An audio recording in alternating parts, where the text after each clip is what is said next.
Get away. Hey, this is a guy I've been knowing about, let's see, probably too longer than each one of us want to admit it. Since about 83, I think.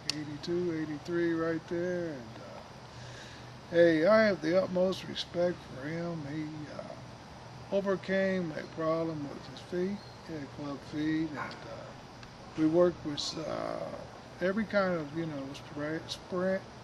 splint, brace, whatever. And he made the best out of everything. A lot of times I was hard on him in practice. He knows that, and I know that, but hey, he could take it. He's made out of good stuff. And I want to tell you one time, Chris, when he came over to my house, he said, Coach, he said, there's a couple of things I want to tell you. And I said, what's that, Chris? He said, well, I don't want to call you Coach anymore. I want to call you Rich. And he said, the second thing is I didn't like you for 4 years of my life too much.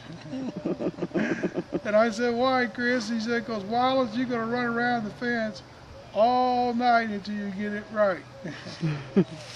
But no, he's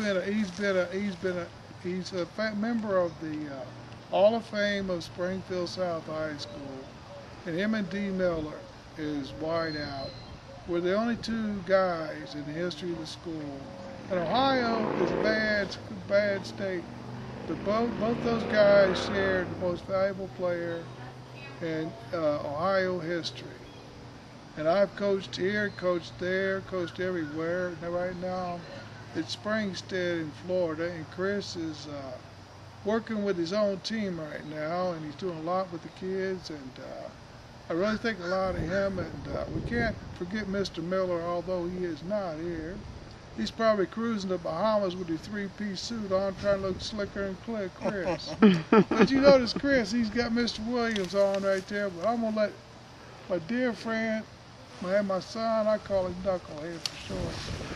Hey, he's going to be a daddy too. Again, it's going to be a boy. Yep. Got a little boy on the way. Got a 5-year-old daughter. She just turned 5 this past January.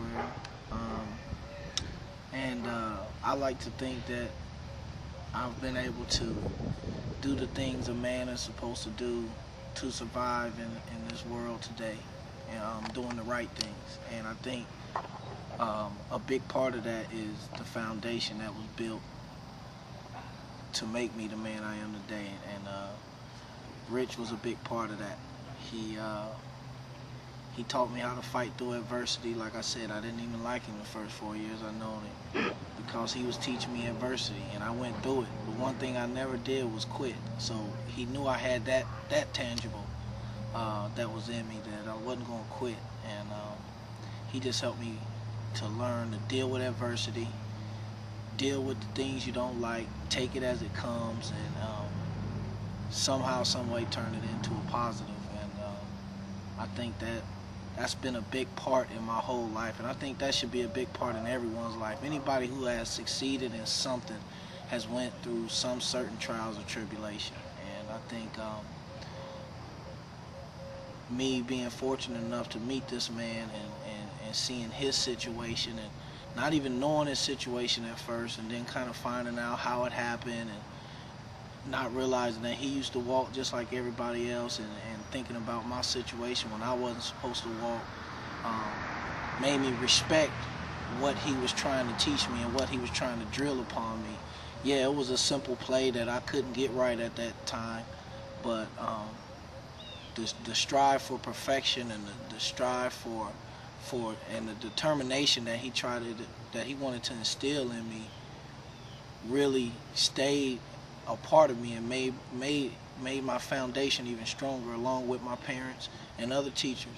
But I was just one of those fortunate kids to have a guy like Rich being a part of my life and help me really strive to be the person I am today, and still strive. I mean, nobody's perfect. I'm not perfect. I'm trying to do even better. But just talking to him, just hearing him on my voicemail sometimes. A lot of times we play phone tag and he gets my voicemail or I get his. But just hearing his voice makes me get up and say, hey, I'm gonna go work out. I'm gonna go I'm gonna go do something to get better today. Get ready for the season, and that's fortunate. Everybody doesn't have that in their life, and I've been fortunate enough to have this man part of my life. And anything he says, I always listen. Some of it may, sometimes I may be not even wanting to hear it. I may be so pissed off after a game or something, and he want to say something. I don't even want to hear nothing, but I always take time to listen. And even when I go home at night and lay down, I think about what he says, and I take it to heart, because I know whatever he says, whether it's to me it's right, wrong, or indifferent, or I may not like it, or I may not feel, I know it's real, and I know it's from the heart. So I'm just fortunate to have this guy in my life, and he's a special person. Well, I'll tell you what we're united here is two special guys. I tell you, Chris has been like a son to me in many, many ways. And we've never let anything stand in our way, get in our way, and we never will. And when Chris goes down, we are going to take that championship back. We're going to take it back and bring it back. And we're going to bring it back hard. I don't care how hard we got to go, how hard we're going to drive. I know this guy right here can push and pull and take what he's got. He can push the buttons. He is the man. So I want you guys to know, if you're disabled, don't worry about it. He's not disabled. He was disabled, but he's not now. He made the best choices in life. And that's what you got to do. You've got to make the best choices in life. And remember, it's not what happens to you. It's what you do after it happens to you. Where he's a great guy, and he touched the kids at school, like I mentioned, and he coached a team to a national championship. So, and he's a very good guy for the kids. He takes time out with them. He plays with them. He's an all-around good guy, and I call this guy my son any day of the week. So with that, you guys think about what we just told you. Don't ever quit. Keep that desire up and drive on. That's right. Okay.